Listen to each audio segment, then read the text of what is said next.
నమస్కారం. నిన్న సోషల్ మీడియాలో కానీ వివిధ ఛానల్స్లో కానీ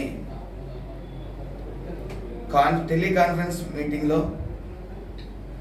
నారా చంద్రబాబు నాయుడు గారు నన్ను మందలించిన ఆడియో ఒకటి బయటికి రావడం జరిగింది. ముందుగా వైసీపీ సోషల్ మీడియా వాళ్ళకి, వైసీపీ కార్యకర్తలకి, అలాగే సాక్షి యాజమాన్యానికి, సాక్షి ఛానల్ వారికి నా హృదయపూర్వక నమస్కారాలు. ఎందుకంటే ముఖ్యంగా నేనంతా కూడా మా నాయకుడు, మా అధినాయకుడు చంద్రబాబు నాయుడు గారు నన్ను మందలించిన ఆడియోని విపరీతంగా ట్రోల్ చేసి, మరి నిజంగా అంత ట్రోలింగ్ చెయ్యాలి అంటే మరి ముఖ్యంగా సాక్షి ఛానల్లోనే ఈ ట్రోల్ చేయాలంటే లక్షలు అవుతాయి.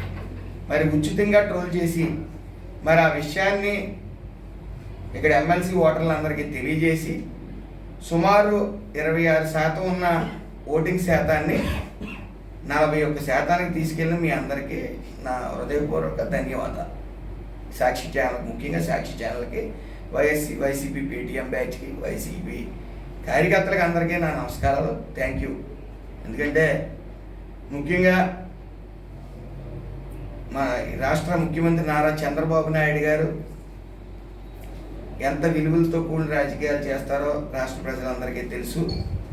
అదేవిధంగా ఈ రోజున మీరందరూ గమనించాలి, నేను కనీసం ఒక వార్డు మెంబర్ కూడా కాదు, అలాంటిది నాకు ఎమ్మెల్యే ఇచ్చి, మంత్రి పదవి ఇచ్చి, అత్యంత గౌరవాన్ని బీసీలకి, సెటిపల్లి సామాజిక వర్గానికి గర్వపడేలా మరి నాకు అది ఇస్తే, ఆయన నేను కొద్ది అలసత్వం వల్ల, నా తప్పు ఉండడం వల్ల, ఓ తండ్రిగా భావించి, తండ్రి కన్నా ఎక్కువగా భావించే చంద్రబాబు నాయుడు గారు ఒక మాట అనటం వల్ల మేము అది ఎరెక్ట్ అయ్యి ఆ తప్పుని సరిదిద్దుకునే ప్రయత్నం చేస్తాం తప్ప దాన్ని వేరే కోణంలో మీరు చూసినట్టు మేము చూడం.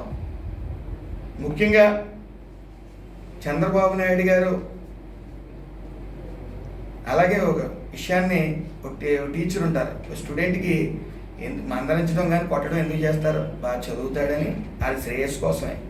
తల్లిదండ్రులు తిట్టినా మన శ్రేయస్సు కోసమే.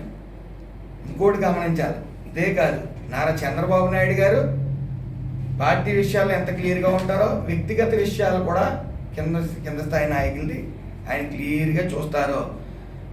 కార్యకర్తలు పట్టించుకుంటున్నాడా లేదా నాయకుడు, పట్టించుకోకపోతే ఉపేక్షించడు ఆయన. అలాగే కష్టపడిన, అలాగే ఇంట్లో ఉన్న చెల్లులు కానీ, తల్లుల్ని కానీ ఎలక్షన్స్లో ఉపయోగించిన కానీ, వేరేగా ఇంటికి బయటికి గెంటేసినా సరే ఆయన ఎమ్మెల్యే అయినా, మంత్రి అయినా ఉపేక్షించడు ఆయన. కానీ జగన్ గారు ఏం చేస్తారంటే, నగ్గిన తర్వాత కష్టపడిన చెల్లిని, తల్లిని, ఆస్తులు లాక్కుని బయటికి గెంటేమని చెప్తాడు ఆయన. మా నాయకుడు అలా కాదు.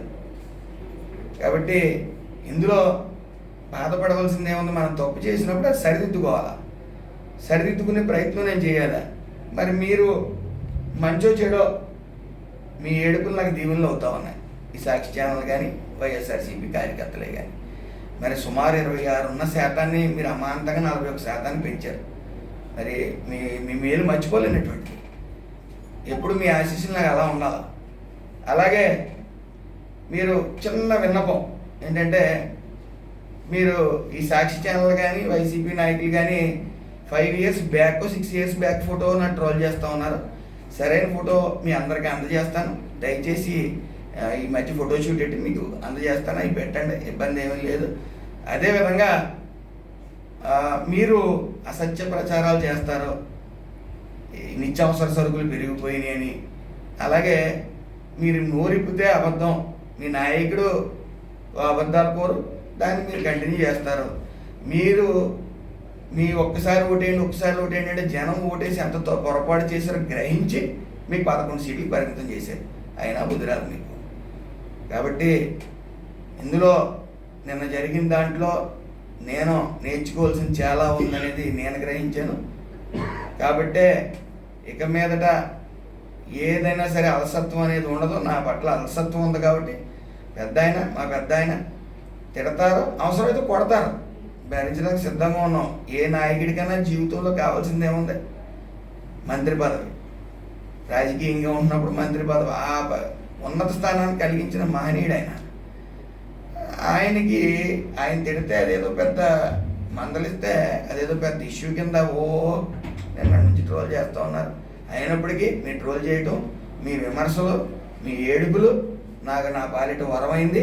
ఇవాళ 41% నిన్న అయింది. సుమారు 1600 పైబడి రిజిస్ట్రేషన్ చేయించుకున్నారు ఎమ్మెల్సీ. అలాగే ఈరోజు కూడా 1600 మంది పైబడి చేయించుకుంటారు ఖచ్చితంగా. నలుమూలల నుంచి ఫోన్ వస్తూ ఉన్నాయి. దేశవ్యాప్తంగా ఈ ప్రచారం చేసిన మీ అందరికీ, అలాగే ట్రోల్ చేసిన మీ అందరికీ కూడా నా ప్రత్యేక నమస్కారాలు. మరొకసారి నా విన్నపం, మీ అందరూ కూడా పాత ఫోటోలు తీసేయండి. మీ దగ్గర ఉండవు కాబట్టి ఫోటోషూట్ పెట్టుకుని మీకు సాక్షి టీవీకి, వైఎస్ఆర్సీపీ ఛానల్కి నాకు కొత్త ఫోటో ఇస్తాను. అవి ట్రోల్ చేయండి. చూడటానికి కూడా అందరికీ బాగుంటుంది.